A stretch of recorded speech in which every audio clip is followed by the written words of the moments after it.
O Vânios, você não tem opção, ou você ama ele ou você ama ele. O Vânios te obriga a você amar ele. Quando eu conheci ele, e principalmente lá na escola em Juína, toda vez que ele ia pregar, ele falava assim: mas tem uma coisa, vocês precisam me amar. E aí eu falei para ele que ele estava com, os mais velhos vão lembrar, ele estava com a síndrome do baby dinossauro. Precisa me amar. Quem assistia a Família Dinossauro sabe.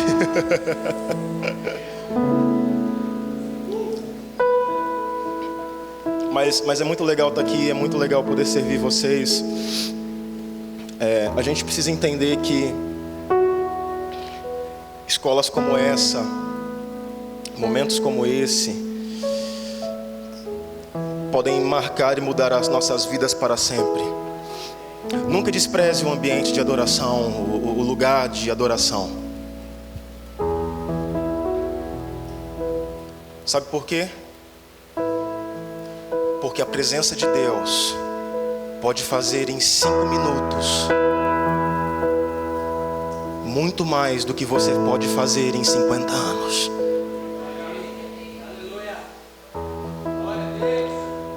Olhe para a pessoa que está do teu lado e diga assim: a presença de Deus faz muito mais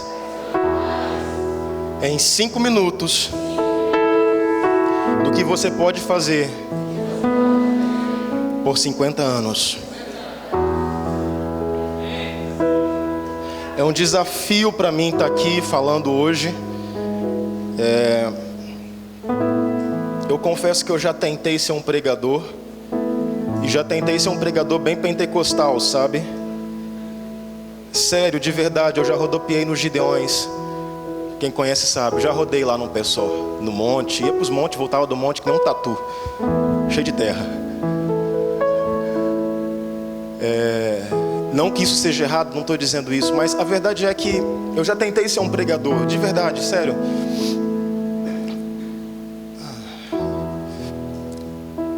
Mas a verdade é que eu não consigo. E é um esforço para mim muito grande quando eu tenho que falar. E esforço maior ainda é quando me dão um tema para falar. E quem conhece a Neia sabe que ela não dá moleza para ninguém. Aí ela me deu um tema bem complexo para falar. E a Neia não dá moleza não, irmãos. E essa escola também não dá moleza, até porque não é colônia de férias, é quartel-general.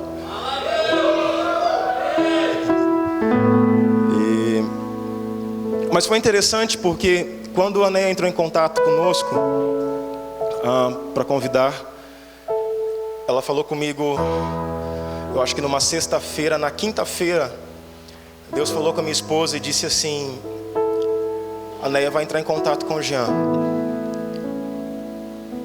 No outro dia a Neia manda mensagem e convidando a gente para estar aqui na escola. Eu tenho um costume, eu não saio para ministrar em lugar nenhum sem gastar um tempo orando antes, saber se o Senhor quer que eu vá lá, porque eu não tenho tempo para perder entretendo pessoas, né?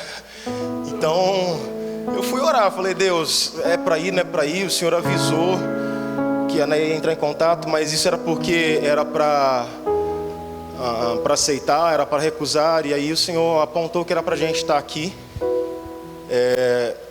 Como eu falei, a gente hoje mora em Itajaí, assim como Rômulo, Vânios, a gente faz parte, serve Jesus, ama Jesus, adora Jesus, ali no Mevan. E hoje, junto com o Rômulo, a gente está servindo ali no Ministério de Adolescentes. E por conta de tudo aquilo que a gente desenvolve lá, custa muito sair hoje. Hoje eu estou à frente das equipes de louvor do Ministério de Adolescentes. Estou com muita saudade deles.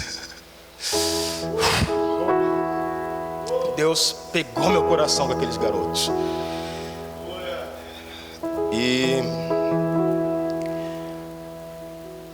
Então custa muito, e eu falei: Deus, é para ir, não é para ir? E o Senhor apontou, e já há algum tempo o Senhor vem falando algumas coisas.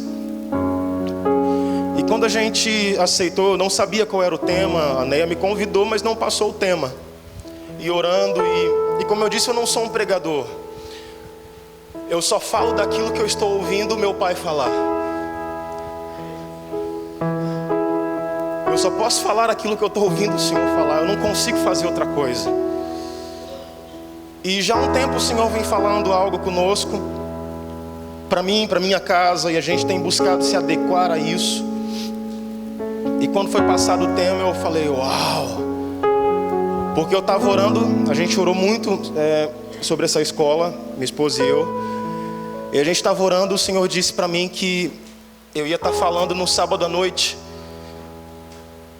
E aí quando eu vi a programação que eu estava para falar no sábado à noite, e o tema que era adoração e caráter, eu falei, uau, porque tem tudo a ver com isso. E eu estou com muito temor mesmo, porque eu vou falar aquilo que eu ouvi o meu pai falar. Porque eu acredito que nesses dias, e é sobre isso que eu vou falar dentro do assunto de caráter, existe um chamado de Deus para nós, um chamado para vivermos coerência. Olhe para a pessoa que está do seu lado. Eu sei que você não gosta de fazer isso, mas como eu também não gosto que façam comigo, quando eu tenho oportunidade eu faço. Olhe para a pessoa que está do seu lado e diga assim: um chamado à coerência.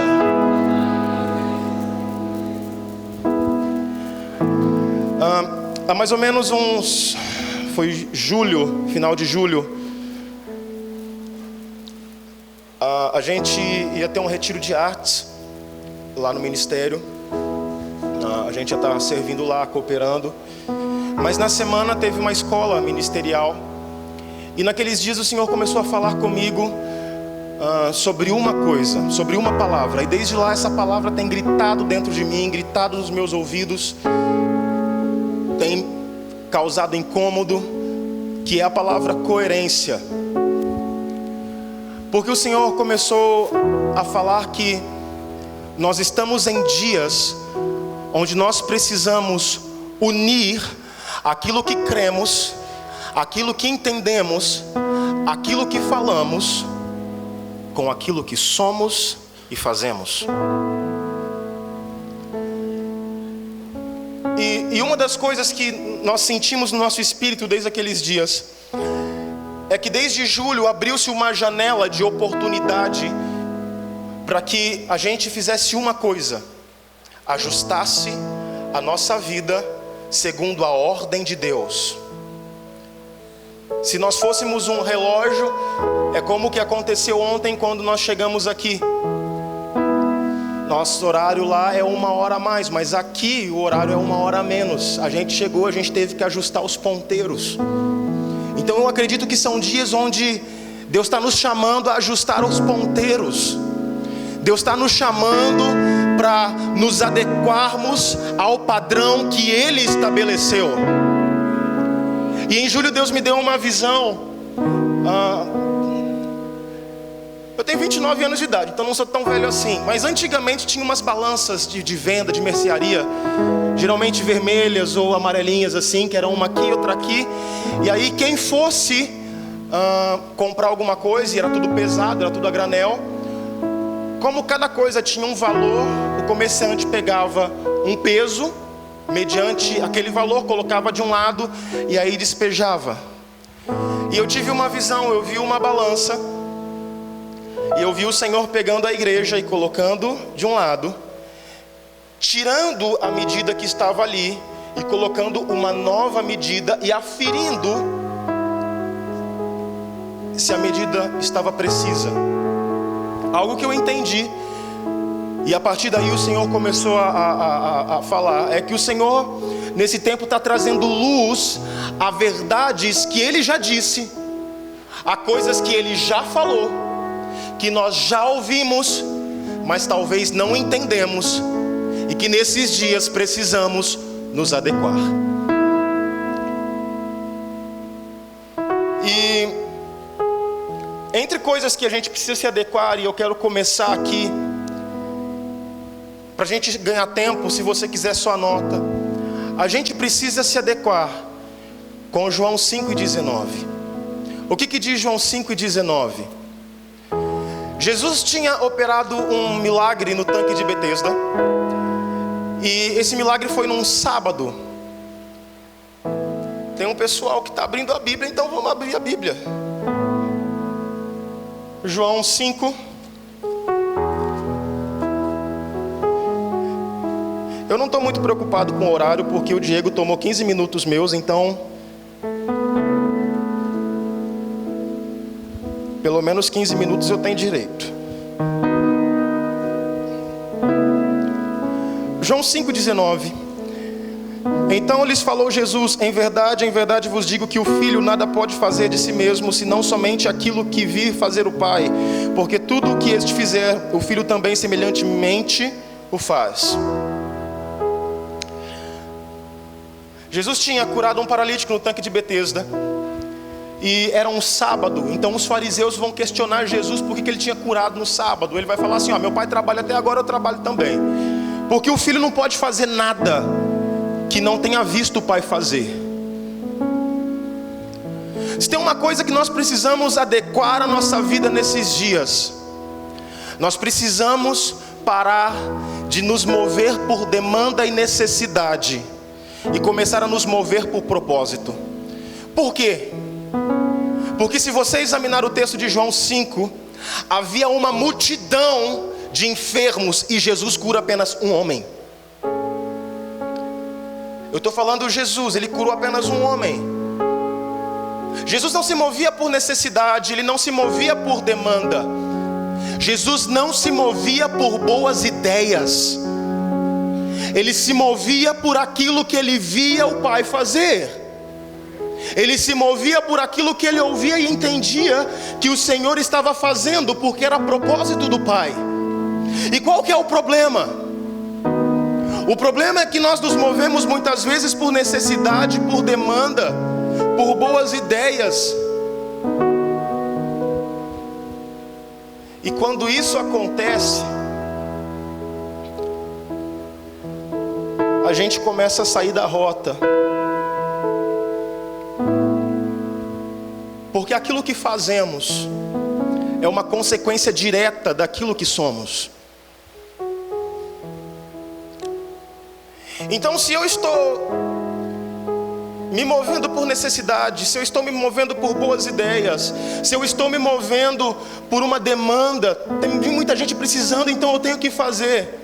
Mas aquilo não foi algo que o Pai direcionou fazer, Ele não estava fazendo aquilo, pelo menos não para você. Então, aquilo que você faz é inútil. E eu não tenho outra palavra melhor para colocar. É inútil. Porque o filho só faz aquilo que vê o pai fazer. E por que é que muitas vezes a gente se move por demanda, por necessidade? Porque nós não entendemos uma coisa: nós somos filhos.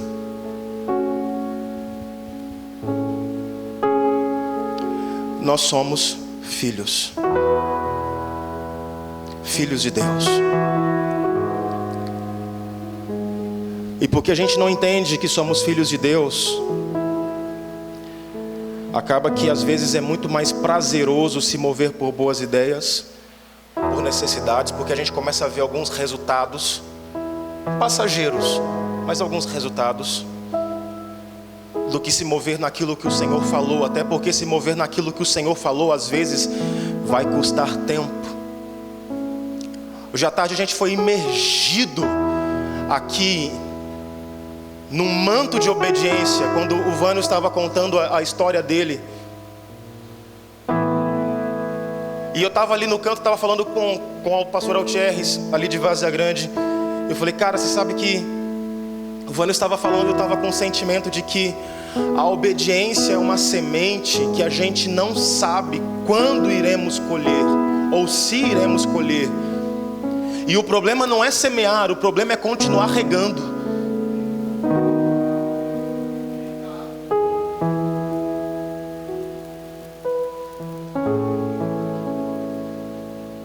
Então nós conhecemos tudo.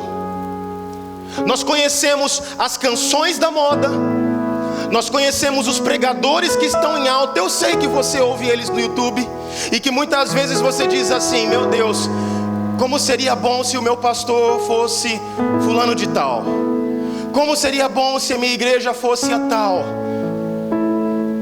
Eu sei, eu já vivi muito isso.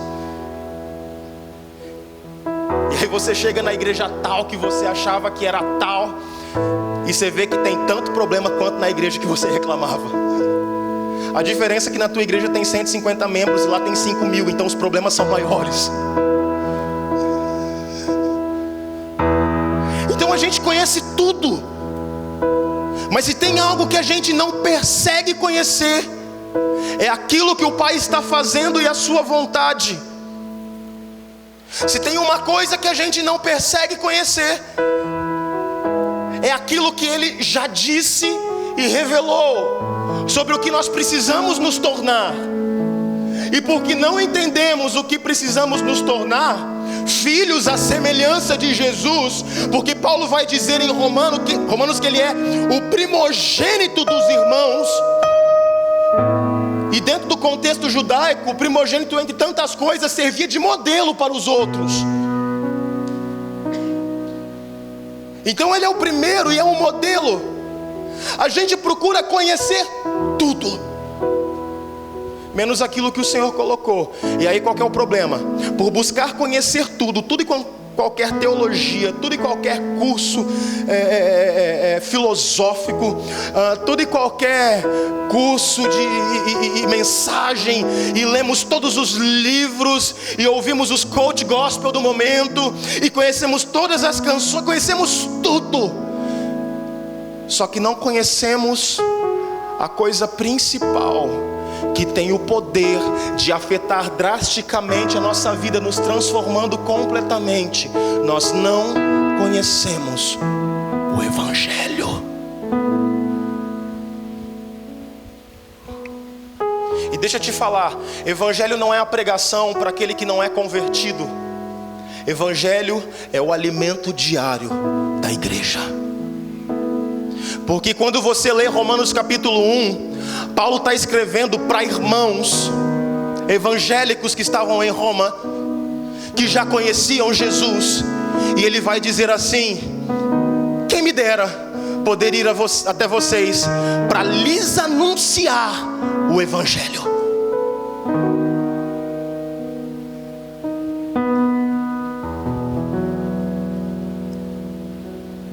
Irmãos, o Evangelho é o poder de Deus para a salvação. Talvez você precise entender isso essa noite. O Evangelho é o poder de Deus para a salvação.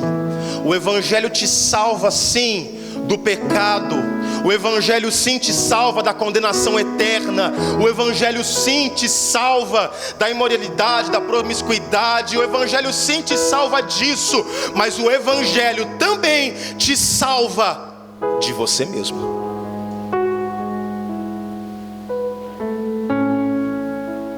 E esse é o ponto. Porque quando eu entendo o Evangelho, eu percebo que a única solução da minha vida, tudo que pode me transformar o meu interior, minha personalidade, meu caráter, minha maneira de agir. E eu gostei muito dessa expressão quando eu ouvi, eu vou repetir. Toda a esperança para mim está no judeu nu, pregado sobre o madeiro. O problema é que eu não entendo que esse judeu é o Filho de Deus, e que tudo aquilo que ele fez e é importante para mim, porque aquilo que ele fez me habilitou a ser filho. A entrega de Cristo na cruz me habilitou a ser filho de Deus. Mas aquilo que Ele é, aquilo que Ele foi na terra, serve como modelo para aquilo que eu preciso me tornar. Então eu não vou tratar de caráter fazendo curso, fazendo sessões com psicólogo, com psiquiatra, tomando remédio para inibir meus sentimentos, para que eu não seja agressivo. Eu só consigo ter transformação no meu caráter Quando eu permito que a mensagem do Evangelho e esse Filho de Deus afete a minha vida e me transforme de dentro para fora. Porque se tem uma coisa que o Evangelho não é uma transformação que vem de fora para dentro.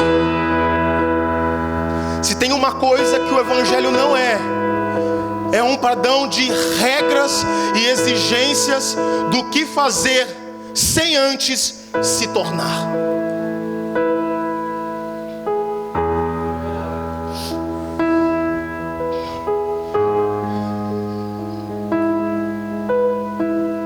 Sabe qual que é o problema? Porque a gente não aplica a nossa vida ao fato de que Jesus é o nosso modelo. Porque a gente insiste em fazer aquilo que a gente pensa, acha, aquilo que a gente supõe sobre a Bíblia. Porque, sejamos honestos, muitos de nós só supõem sobre a Bíblia. Fantástico quando a Neia estava contando aqui a história dela e falou assim, aí eu chamei o pastor e falei, conta a história daquele homem lá, do peixe e tal, porque eu não conhecia as Escrituras. E talvez Deus está te chamando e você sabe que tem um chamado, mas tu não conhece as Escrituras, quer fazer missões, quer anunciar Jesus. E está aqui nessa escola.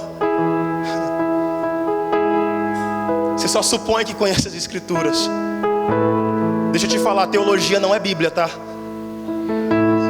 Teologia não é Bíblia, tá? Teologia não é Evangelho. Teologia é muito bom, te ensina muitas coisas bacanas, outras nem tanto, mas não é o Evangelho. Não é Bíblia. Não é pão diário. E pão diário que eu estou me dizendo também não é aquele devocional que você lê porque você tem preguiça de meditar nas Escrituras, então vai se alimentar da meditação dos outros. Se alimentar da meditação dos outros é a mesma coisa que eu pegar um pedaço de pão, colocar na boca, mastigar, cuspir e falar, come.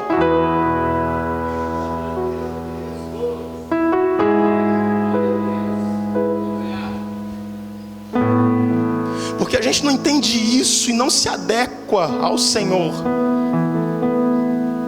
A gente tem se tornado uma igreja incoerente com a verdade que professamos, anunciamos, nos orgulhamos de ter, mas muitas vezes não vivemos. O que é incoerência? Basicamente, é aquilo que eu sei que é certo fazer, mas eu não faço. É aquilo que eu sei que eu preciso me tornar, mas eu não adequo a minha vida a isso. E meditando sobre isso, eu estava pensando, incoerência é quando um cristão, um crente, lavado, remido pelo sangue de Jesus, batizado com o Espírito Santo, que ora em línguas, que muitas vezes profetiza, é quando ele diz assim, mas isso aqui é tão difícil, eu não consigo vencer, eu ainda sou fraco nessa área. Não, você não é fraco nessa área, você não precisa de força, você precisa se converter.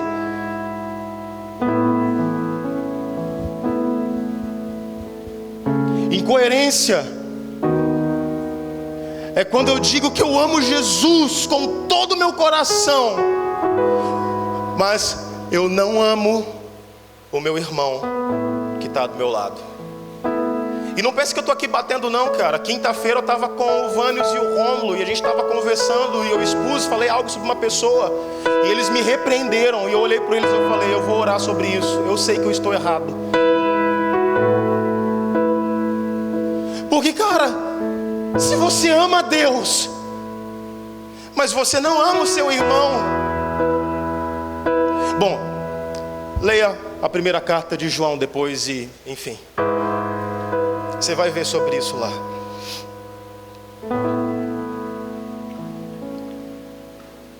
Tem um texto que eu queria ler com vocês rapidinho. Tiago, capítulo 1.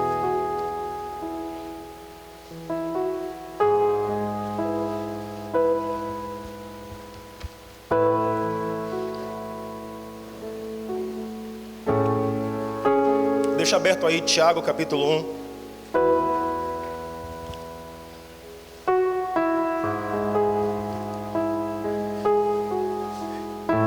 Esse texto é um convite à coerência. Por quê? Porque incoerência é quando eu ouço a palavra e eu não a pratico. Ok? Tiago capítulo 1. Eu ia ler mais versículos. Não, vamos ler tudo. A partir do versículo 19. Sabeis estas coisas, meus amados irmãos. Todo homem, pois, seja pronto para ouvir, tardio para falar, tardio para se irar, porque a ira do homem não produz a justiça de Deus. Portanto, despojando-vos de toda impureza e acúmulo de maldade, acolhei com mansidão a palavra em vós implantada, a qual é poderosa para salvar a vossa alma. Que palavra que Tiago está falando aqui? O Evangelho. Verso 22. Tornai-vos, pois, praticantes da palavra e não somente ouvintes, enganando-vos a vós mesmos. Porque se alguém é ouvinte da palavra e não praticante, assemelha-se ao homem que contempla num espelho o seu rosto natural, pois a si mesmo se contempla e se retira, e para logo se esquece de como era a sua aparência. Gente, presta atenção aqui. Tiago está falando que um homem incoerente, que ouviu o Evangelho e que não se agarra nele, não vive, não pratica o Evangelho, a verdade daquilo que Jesus disse, fez e é. Esse homem é igual um ser humano que chega na frente de um espelho, olha para o espelho, se vê, vira as costas, sai, e antes de sair do banheiro já não lembra mais como era o seu rosto. Sabe por que você tem dificuldade de saber qual é o seu chamado? E porque muitas vezes você fala assim: ah, pastor, mas eu não sei qual que é o meu chamado. Sabe por que você não sabe quem você é, muitas vezes, em Deus? Pelo simples fato de ouvir o Evangelho e não praticá-lo.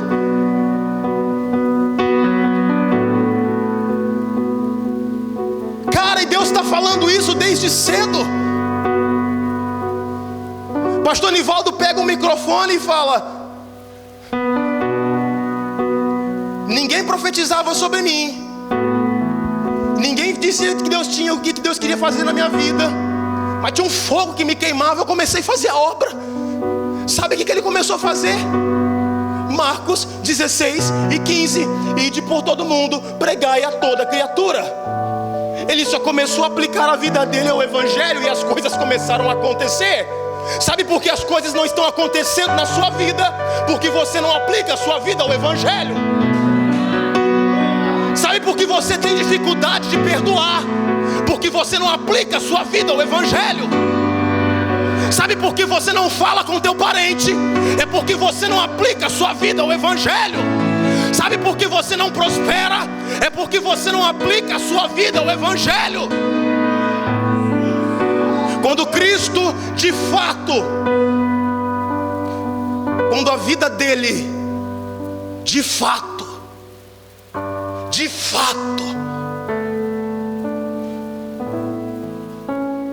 passar a ser a sua maior obsessão, e você perseguir isso, custe o que custar, não importa o que vão falar de mim. Antigamente a gente cantava canções como essa: não importa o que vão falar de mim, eu quero é Deus. Eu precisava voltar a cantar essas coisas. Quando tudo for Cristo, quando tudo o que você quiser conhecer é Jesus, quando você se preocupar em conhecer mais Jesus do que o Luiz Hermínio para ir ver ele pregar e tirar foto com ele no final, quando Jesus for mais importante que os pregadores do YouTube para você, então as coisas vão ficar claras. E sabe de uma coisa? Algo vai começar a mudar aqui dentro.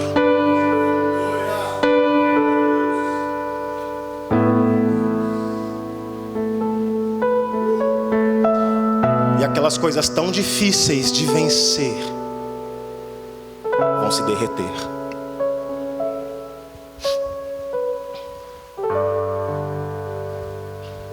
O versículo 25 continua: mas aquele que considera atentamente na lei perfeita, lei da liberdade. Cara, eu gosto dessa expressão, lei da liberdade, e nela persevera, não sendo ouvinte negligente, mas operoso praticante, esse será bem-aventurado no que realizar. Você percebe aqui que o Evangelho não é uma mensagem que você ouve, levanta a mão, chora, aceita Jesus e você nunca mais precisa ouvir.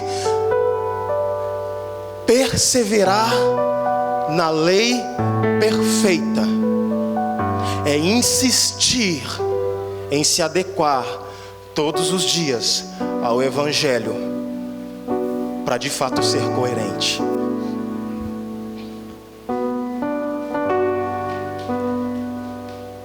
Eu vou só falar, para a gente ganhar tempo, falar rápido.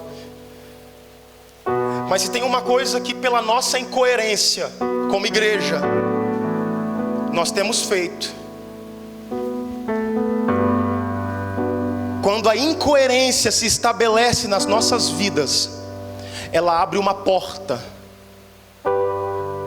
E uma vez que ela se estabeleceu em nós, ela traz seus 3 filhos para morar dentro de nós.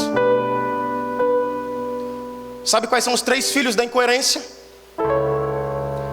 Idolatria, egolatria e feitiçaria.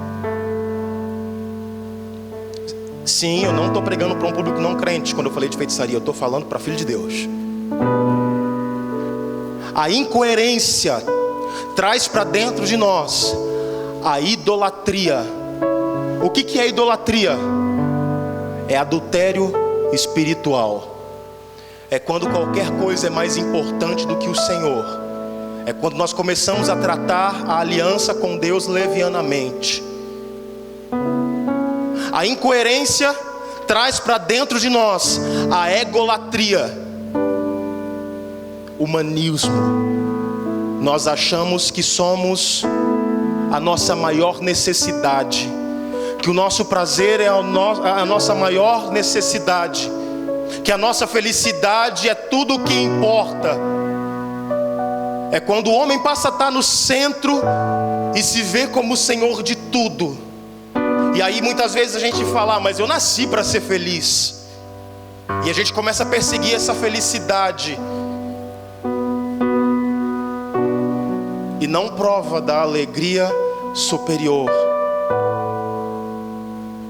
E em terceiro lugar, a incoerência traz para dentro de nós feitiçaria. Feitiçaria é rebelião espiritual. É quando eu quero usar Deus para fazer aquilo que eu quero. Aí você vai ver um monte de gente falando que está fazendo ato profético, que é patético, não é profético, para que Deus faça aquilo que eles entenderam que tem que ser feito.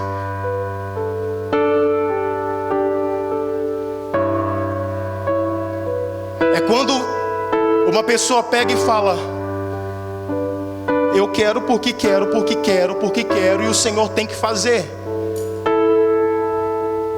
Não importa como, porque se o Senhor não fizer, eu vou fazer dos meus jeitos. Não importa qual forma espiritual.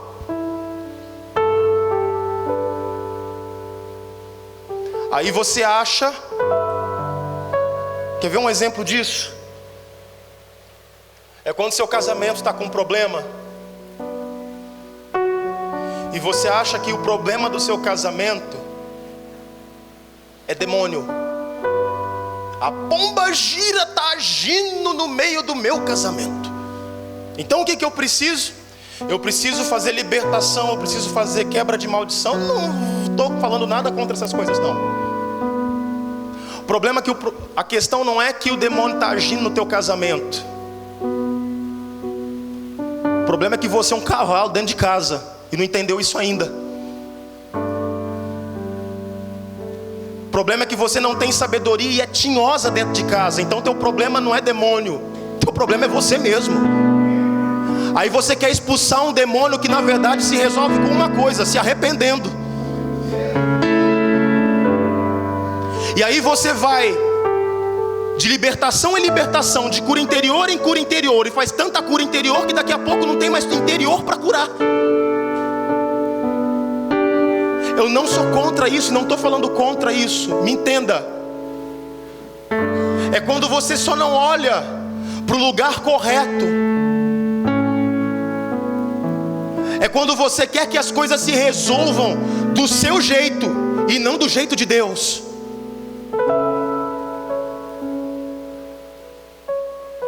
Cara, se tem uma coisa que eu aprendi nos vários cursos e seminários de cura interior e libertação que eu participei, sou formado nisso, habilitado para ministrar isso.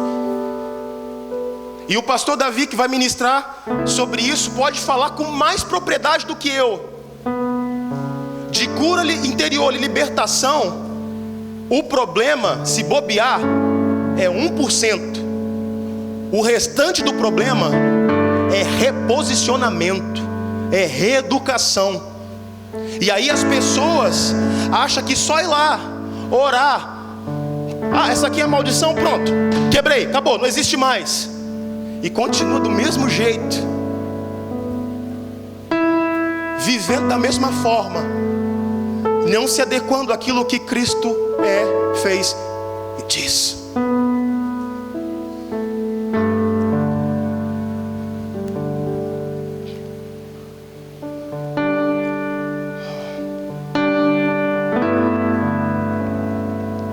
Sabe o que a incoerência faz? A incoerência nos transforma em soldadinhos de chocolate. Eu acho que você nunca pensou que você ia ouvir alguém falar isso. Olha para a pessoa que está do teu lado e diga assim: a incoerência nos transforma em soldadinhos de chocolate. Sabe por quê? Não, sabe por quê? Eu que estou falando, não precisa repetir não. Porque no dia do calor, das provações, das dificuldades, você não suporta e já quer desistir. Você derrete.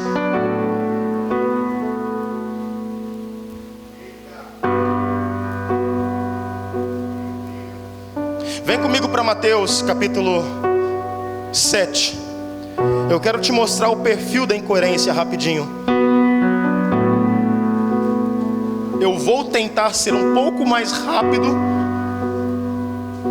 para a gente poder ter um tempinho orando aqui. Mateus 7, versículo 24. Mateus 7, 24. Todo aquele, pois, que ouve estas minhas palavras e as pratica, será comparado a um homem prudente que edificou a sua casa sobre a rocha. E caiu a chuva, transbordaram os rios, sopraram os ventos e deram com ímpeto contra aquela casa, que não caiu, porque fora edificada sobre a rocha. E todo aquele que ouve estas minhas palavras e não as pratica, e todo aquele que ouve estas minhas palavras e não as pratica, e todo aquele, como o Vânios, ele é professor do Academy, ensina as escrituras, eu aprendi algo com ele. Sabe o que significa aqui nesse texto, todo aquele, em hebraico? Todo aquele. Todo aquele.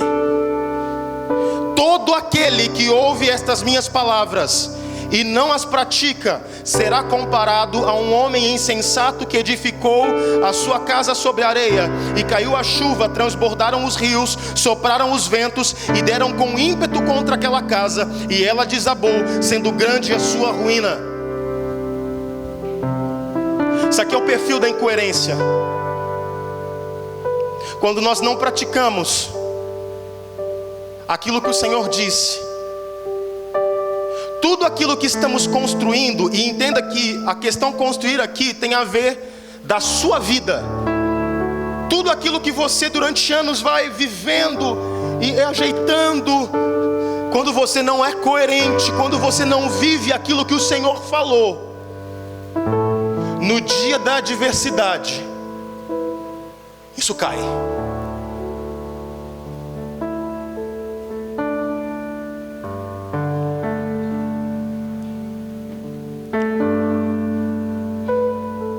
Vamos para Romanos capítulo 2.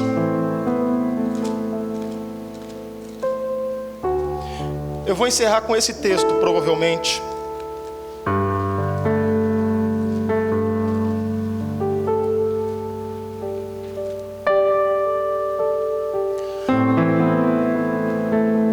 Presta atenção. Paulo está escrevendo para os irmãos romanos. Ele vai falando, aí ele começa a dizer sobre a ira de Deus. Ele está falando aqui nessa parte da carta com os judeus. Presta atenção aqui, por favor. Presta atenção aqui, por favor. Ele está falando com os judeus nessa parte da carta, bem diretamente aos judeus. Ele está falando com o povo que crê e de fato é ser povo de Deus. E aí ele vai dizer como que a ira de Deus opera sobre os gentios, os pagãos, aqueles que não eram povo de Deus. Aí ele começa a explicar sobre isso. Ele explica algumas coisas interessantes. Que o problema das civilizações em toda a história não foi a falta de revelação, mas foi constituir ídolos para si. Foi trocar Deus por qualquer outra coisa. E porque eles trocaram Deus a qualquer outra coisa, Deus entregou ele às paixões. Porque é um princípio nas escrituras em Salmos. Salmo 115, se eu não me engano, vai falar que semelhante às imagens de escultura se tornam aqueles que adoram. Qual que é o princípio? Eu me torno semelhante a tudo aquilo que eu adoro. Eu me torno parecido com aquilo que eu adoro. Então, porque eles adoravam imagens como que a de animais, coisas estranhas, que faziam coisas estranhas, o Senhor os entrega as suas paixões para que eles comecem a viver as mesmas coisas estranhas. E aí Paulo vai dizer, então eles começaram a fazer torpeza, coisa abominável, mulher com mulher, homem com homem. Você conhece esse contexto? Você já ouviu alguém falar sobre homossexualismo através disso aqui? E aí ele vai dizer quem são estes, vai dar o perfil: aborrecedores de Deus, desrespeitosos à autoridade e tudo mais. E ele vai falando. Aí ele começa a dizer para os irmãos no início do capítulo 2: agora, você que é povo de Deus, julga estes por aquilo que eles são. Vocês condenam eles por causa dos pecados, e esses mesmos pecados vocês praticam.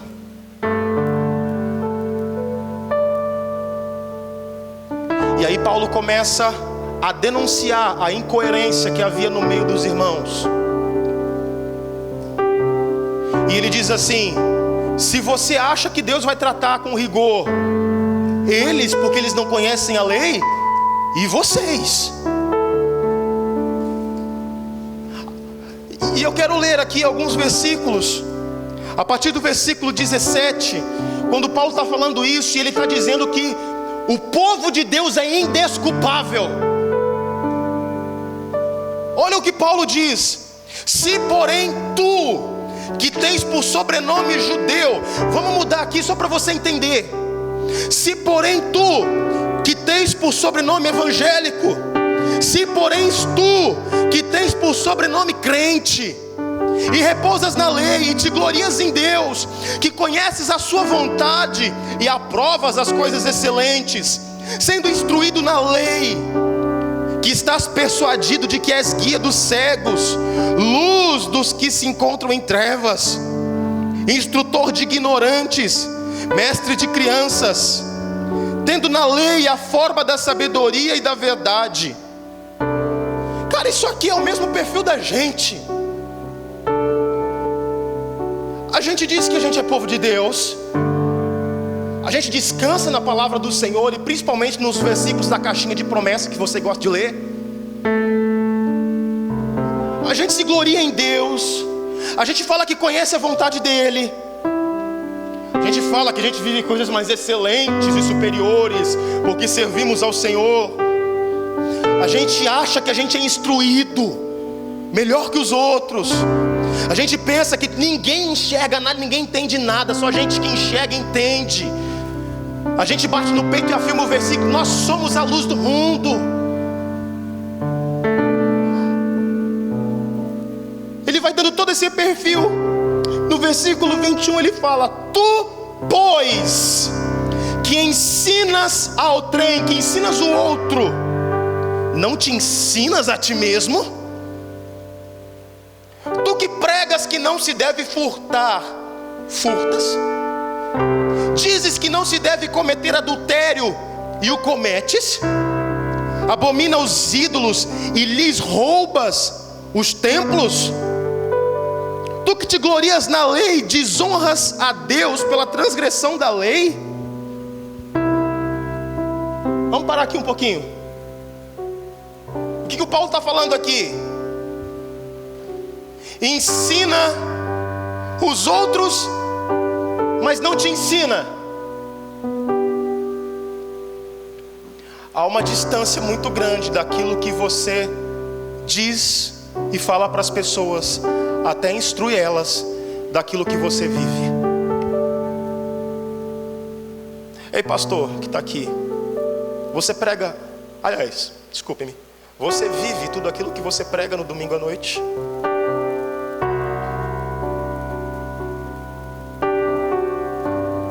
Ei, ministro de louvor, você vive tudo aquilo que você canta no domingo à noite?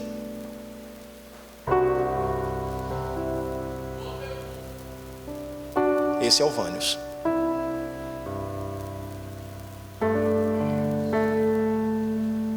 Sabe por quê? Porque aí pega o violão. Qual é o som? Qual é o som? E fica gritando e se debatendo e tudo mais. Mas não tem som nenhum.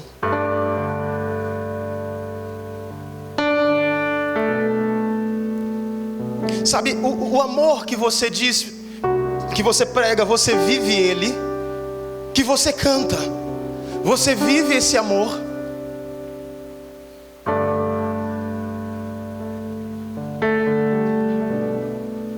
Eu descobri uma coisa. Ela é assustadora, não sei para você, mas para mim é.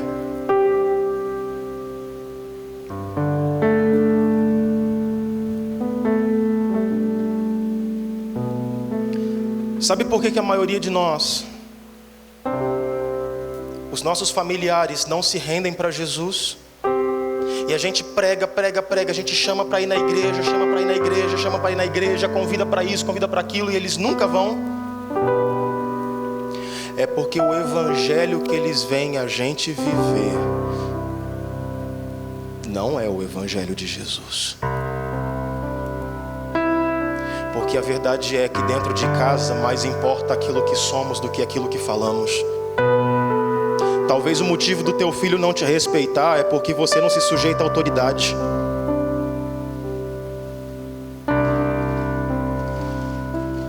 Porque o filho só faz aquilo que vê o pai fazer.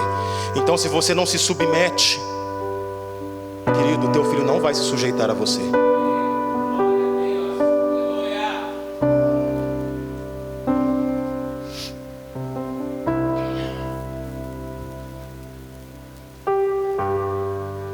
Pregamos que não se deve roubar e roubamos.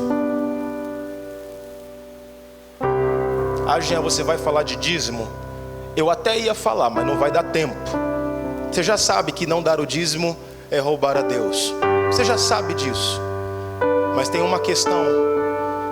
Muitas vezes não há integridade moral em nós no tocante a finanças. Porque a gente fala assim, não pode roubar. O Lula é um corrupto, roubou milhões. Aí a moça da padaria dá o troco errado para você, você vê, dá risada e fala, coloca no bolso e vai embora. E está roubando a padaria. Ou chama de trouxa.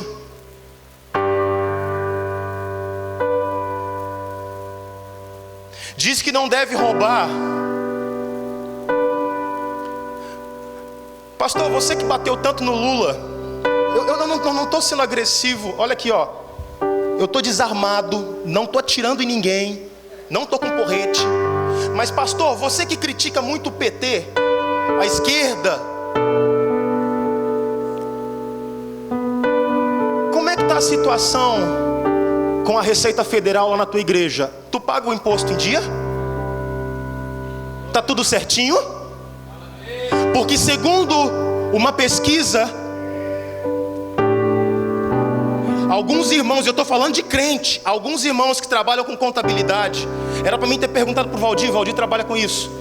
Alguns irmãos que trabalham com contabilidade, eles estimam, eu vou ser muito generoso, eu não vou dar a porcentagem do número que eles disseram, mas eles estimam que 98% das igrejas estão irregulares. Valdir, um contador aqui que está falando isso. Falta integridade moral em nós.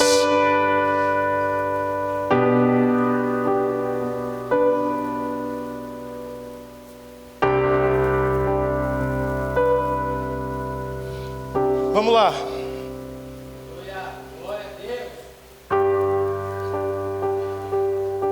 Irmãos, não quero desmerecer o glória a Deus de vocês não, mas se eu fosse vocês eu estava clamando por misericórdia, sabe? Não é motivo de alegria ouvir isso. Me perdoa, não é motivo de alegria. Não é motivo de alegria. Nós dizemos que não se deve cometer adultério e cometemos. Você sabe que existem 3 níveis de adultério, né? Existe o nível físico, que é a conjunção carnal, que é o adultério que a gente conhece popularmente.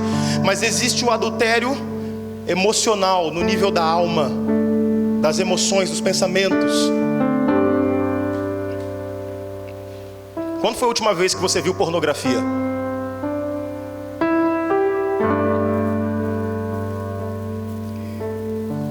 Ei, você que é casado, quando foi a última vez que você viu pornografia?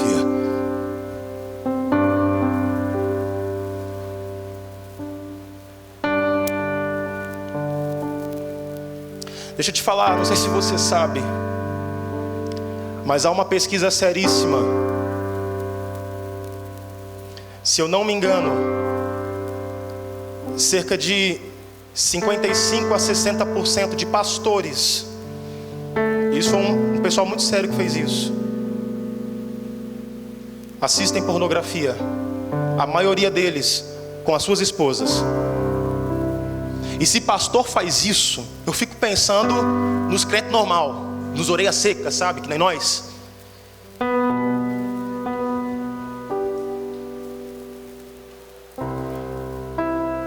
Sabe o que é adultério na alma? É aquela irmã da tua igreja que quando passa você se arrepia todo, fica engraçadinho. E eu estou falando principalmente para você que é casado. Tu não vira o pescocinho para olhar, porque você sabe que os irmãos estão vendo. Mas Deus sabe o que passa dentro da tua cabeça. Deus sabe quantas vezes você já planejou a morte do teu marido aqui dentro, para casar com outro homem que é o estereótipo daquilo que você acha que é o ideal.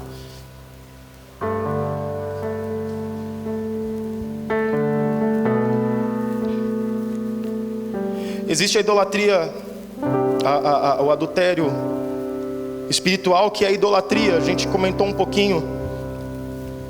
Mas você sabe que quando Paulo está dizendo aqui, vocês abominam os ídolos e lhes roubam os templos. Sabe o que essa expressão aqui está dizendo? Eu vou explicar para você entender. Você fala que não pode adorar a Cidinha, mas você vai lá na matriz e rouba uma imagem e leva para dentro de casa. Sabe como?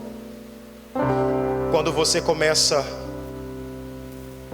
a colocar qualquer coisa num lugar que só Deus poderia estar.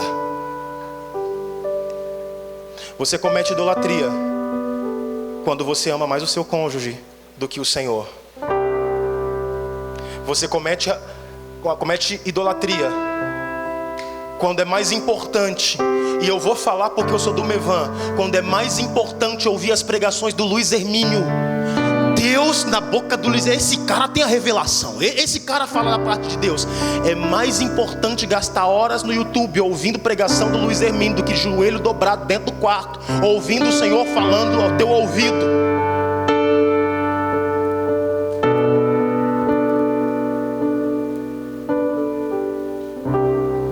Quando o teu carro, que teu filho não pode derramar um pacote de salgadinho dentro dele, um cisco, que você só falta matar o moleque de tanto que você bate nele, porque é o seu carro.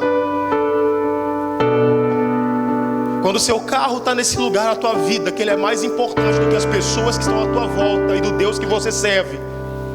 Quando o teu time do coração está jogando na quarta-feira à noite, e na quarta-feira à noite foi marcado reunião de oração, e você deixa de ir para a oração, você deixa de ir para o estudo bíblico, você deixa de qualquer coisa por conta do teu time do coração. Isso é idolatria.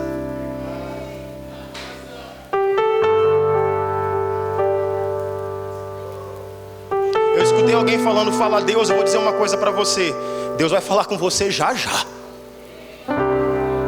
Irmãos, está na hora de a gente parar com esse negócio de em momentos assim, ficar fala a Deus. Desculpa, não é batendo não. Eu só quero trazer luz a algo. A gente precisa parar com esse negócio de falar a Deus, porque Deus está falando. Não é com a pessoa à tua direita e não é com a pessoa à tua esquerda. É com você. É com você que Deus está falando. Então vamos parar de falsa humildade aqui e de achar que somos mais crentes do que os outros, porque é exatamente isso que Paulo está denunciando aos irmãos.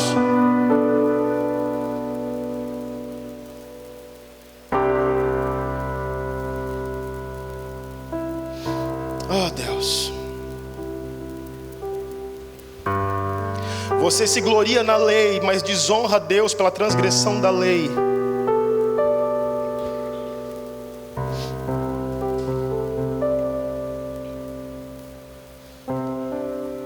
Deixa eu te falar uma coisa. Eu perguntei para o Rômulo se eu podia falar isso, e eu vou falar. Ele falou, não faz sentido, Jean. O Rômulo é um dos professores do Academy, um amigo muito precioso. A gente conversa muito sobre aquilo que a gente está entendendo no Senhor. Mas sabe qual que é a frase que eu mais defino nós hoje? Há pecado na nossa santidade. Há pecado na nossa santidade. Agora, qual que é a consequência de tudo isso? Eu quero que você se atente para o versículo 24. Pois, como está escrito. Presta atenção aqui em mim, por favor. Como está escrito. Escrito aonde? Na palavra. Qual palavra? A palavra de Deus. Está aqui, ó, nesse livro aqui. Como está escrito nesse livro aqui. Lá em Isaías 52, versículo 5. Verso 24. Pois como está escrito, o nome de Deus é blasfemado entre os gentios por vossa causa. Sabe o que o Paulo está falando?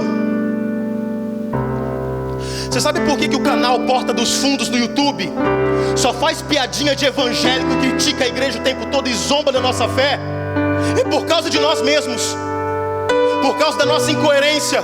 Eles não veem verdade em nós, e porque não há verdade em nós, não há luz em nós. Então a luz que há em nós não expulsa trevas que há neles. Sabe por que o movimento LGBT diz que crente não ama, que crente é fanático religioso?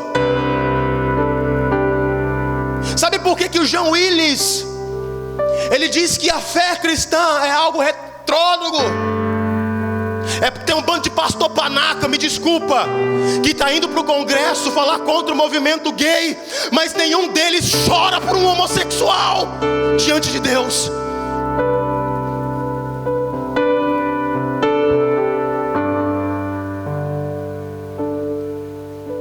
É porque vão lá brigar e falar tanta coisa que não está errada, é verdade, mas não expressam o amor de Deus. Um desses pastores, a gente estava ontem no aeroporto, eu abri a notícia, pastor famosíssimo, o principal, eu não quero dar o nome dele, o principal que vai para Brasília, que fala contra o movimento gay. Um sobrinho neto dele se declarou homossexual. E sabe o que ele disse? O sobrenome desse cara é muito famoso. O sobrenome da minha família, para mim, é uma demonstração da falta de amor. Porque o cara se sentiu mais amado nos braços de outro homem do que junto com a família que diz que serve Jesus.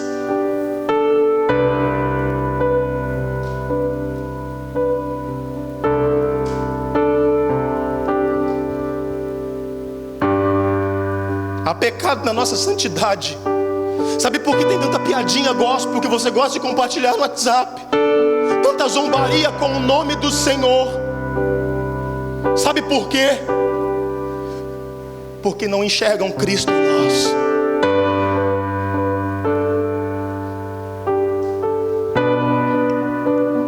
Jean, o que a gente tem que fazer então?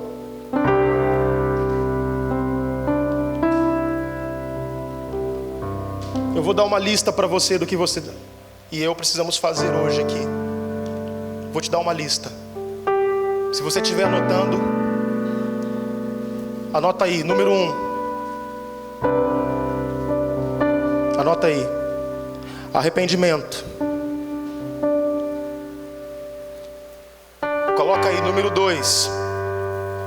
Número 2. Colocou aí, número 2? Escreve na frente do número 2. Arrependimento. Coloca aí número 3. E na frente do número 3 coloca aí arrependimento. Coloca número 4 e coloca aí na frente do número 4 arrependimento. Coloca o 5, 6, o 7, o 8, o 9, o 10 e os próximos 500 números e na frente dele escreve arrependimento. Porque não faz sentido. Não faz sentido. Nós queremos anunciar um Cristo que nós não vivemos. Eu não sei se Deus falou com você hoje. Eu sei que Deus tem falado muito comigo nisso aqui.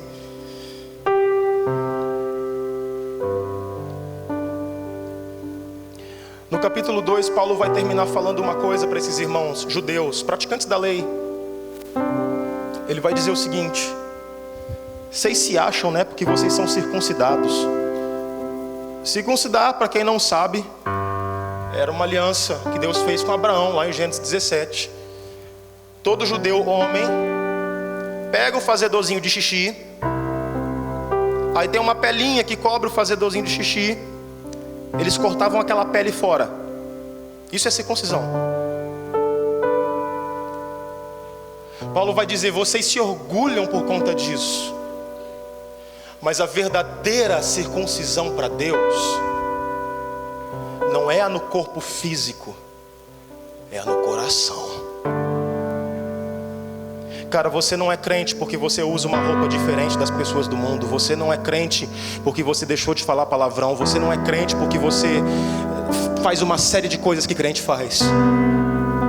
Você é crente porque um dia você se encontrou com Jesus. E ao se encontrar com Ele, você entendeu que nada faria sentido mais na sua vida e para a sua existência se não fosse para segui-lo e viver aquilo que Ele diz. Eu queria fazer uma oração rápida, bem rápida.